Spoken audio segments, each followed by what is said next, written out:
Hi there everybody, it's UK independent demonstrator Halsey here from slimandstylish.com. Thank you for joining me today.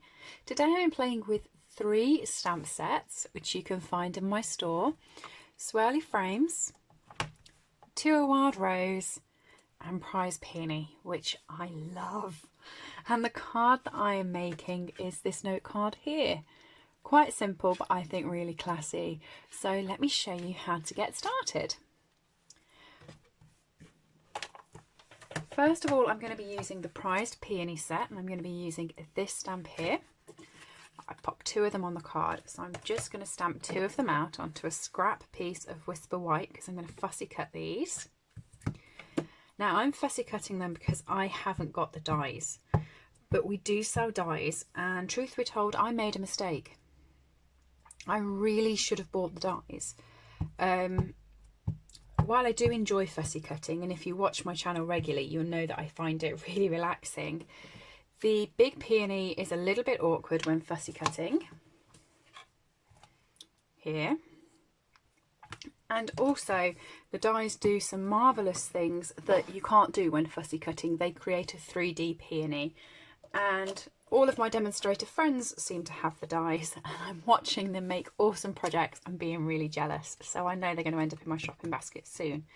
So I have the light and dark Highland Heather blends, and I also have the light and dark Granny Apple Green blends. And I'm just going to start with the Granny Apple Green on the leaves.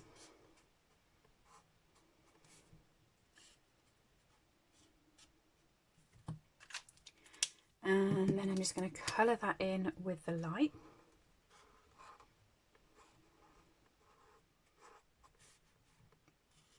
The thing with this set is I noticed that I have been using the large peony here and the big peony flower at the bottom quite regularly in my videos and on my blog, but I had hardly used this one and it's gorgeous. So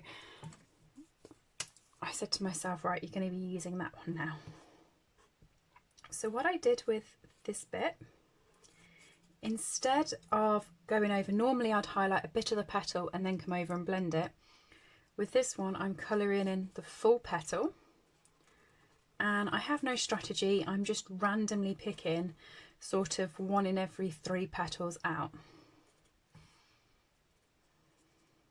And I'm colouring the whole petal with the dark Highland Heather.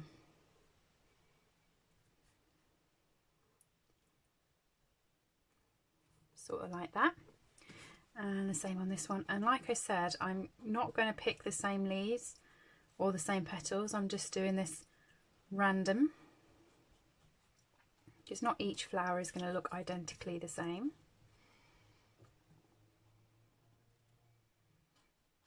However, some petals must really call to me, because these 2 I've done the same even though I was trying not to, and I was just going to do that bit, and I've done that bit on that one, so must be the ones that are calling out to me as in colour. And this one was coloured before, oh dear. But yeah, just randomly, and I think one over here a little bit. Just sort of random on your flower. And then I'm going to use the light Highland Heather, and I'm going to colour in the whole lot, even over the dark petals.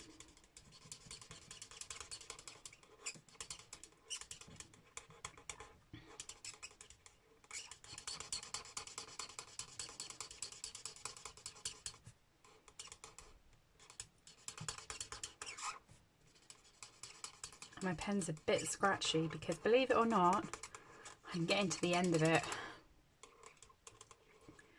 I use my Stampin' blends for everything. They are probably the thing, when a new catalogue comes out, the first thing I do is flip to the back to see if we've got any new Stampin' blends. And they last forever. I mean, I've had Highland Heather ever since the colour came out. And it's just starting to, I mean, it's not going. You can see I'm still getting loads of colour from it. It's just getting a bit scratchier when I use the bullet tip end. So it's really good value for money, because well, if you watch my channel or regularly subscribe to me, you know I'm a little bit of an addict, and I use them on everything. And I start projects thinking I'm not going to use them, and then still use them. So while I have the blends out, I have got here the Elegant Faceted Gems. Now you can colour these the same as you colour your rhinestones. The only thing is to use the darker ones so the colour really shines through. And I'm going to colour the sort of translucent gem with the dark blend. And I'm going to do 2 of the big ones, 1 of the little one, and then I'm going to give it a couple of seconds and I'm going to go over it again, just to really make that nice and dark. And it's quite nice because it means the faceted gem, it's still faceted and it gives you lots of sparkle, but in the blend colour instead. And I'm going to pop that on the side just to dry. Okay, so once you've done that, you want to fussy cut them out, or use the dies, as I said, and fussy cut them. And I've done it ahead of time so you don't have to sit through me doing that. I've also got a piece of grey, smoky slate. I was going to go grey granite, but it's not, it's smoky slate. And it is 10 centimetres by 14.25 centimetres. And this here is 9 centimetres by 13.25 centimetres. Okay. This is where I'm using the other sets now. So I'm using the swirly frames and I'm using this square here. And I'm going to use Hello from To a Wild Rose. I've picked up the other set because while I do love the peonies, I'm unsure on some of the sentiments.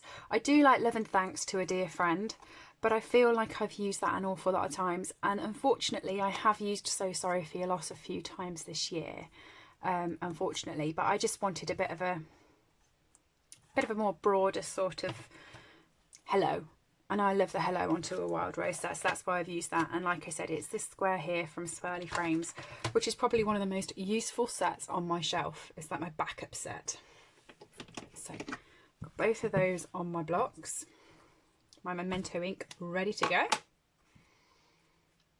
And ink that up. And stamp it down in the middle towards the top. Kind of hoping that's the middle.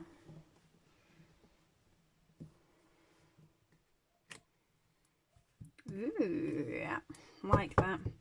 I always get surprised as to whether I've done it in the middle or not, or whether I've lined anything up, just because when I'm filming, my head is like back here and not over the top, because that's obviously where you were.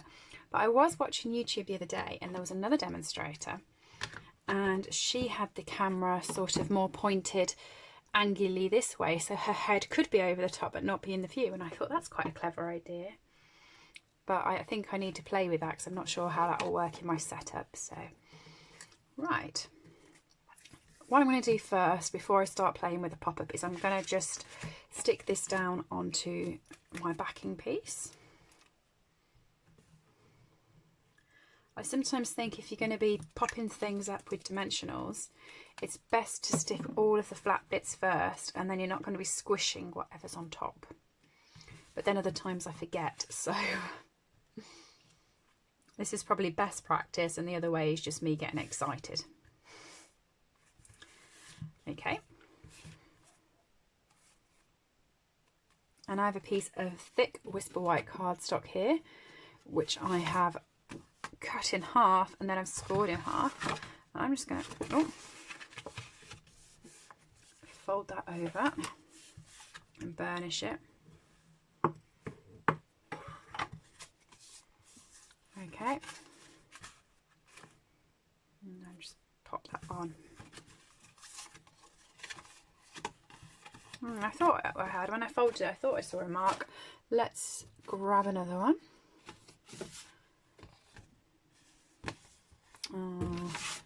That one's unmarked, but I haven't scored it. This is typical, isn't it? Let me just grab my trimmer.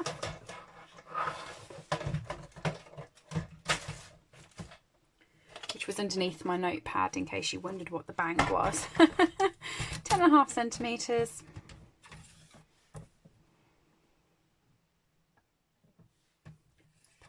On there.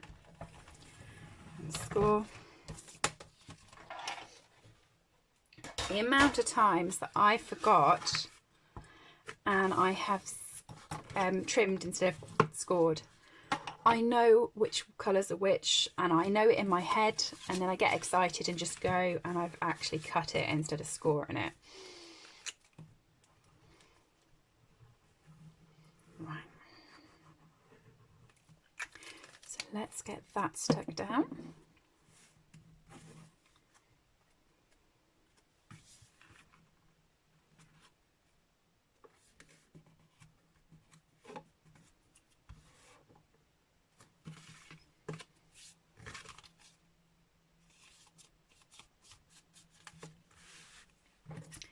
Pop a dimensional on the back of each of these. One, two.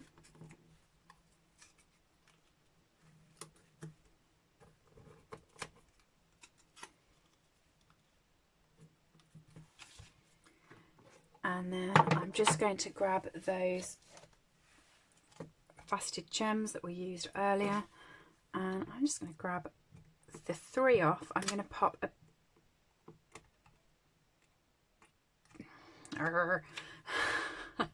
come on,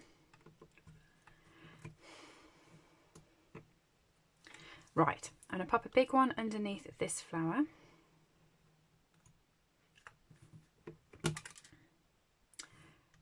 Oh, I think this is hating me. Now, I used to, you're probably sitting at this thinking, why are you making such a mess of doing your gems? I used to always use this end of the take a pick tool, which to me is a lot easier to get underneath, pick them up and pop them down. However, I was having trouble with some of the tops of the gems coming off, and when I spoke to our demonstrator support at Stampin' Up, they advised that instead of using the pointy end, if I used the palette sort of end like this, that it would actually be less harmful to the gem and I could go underneath and pick it up. So at the moment I'm just trying to adapt to doing that because I'm used to just prodding it with the with this pricky side. So there we go, 2 cards done and finished using these 3 stamp sets: Prize Peony, 2 of Wild Rose and Swirly Frames. They're all available on my website, so you go to slimandstylish.com, go up to the top and click buy, and it will take you to my store. Any questions, just let me know, and if you've enjoyed the video, please do give me a thumbs up, leave me a comment and let you know you are here, and do subscribe for more videos as I release regular videos each week. Thanks everybody, I will see you soon. Bye.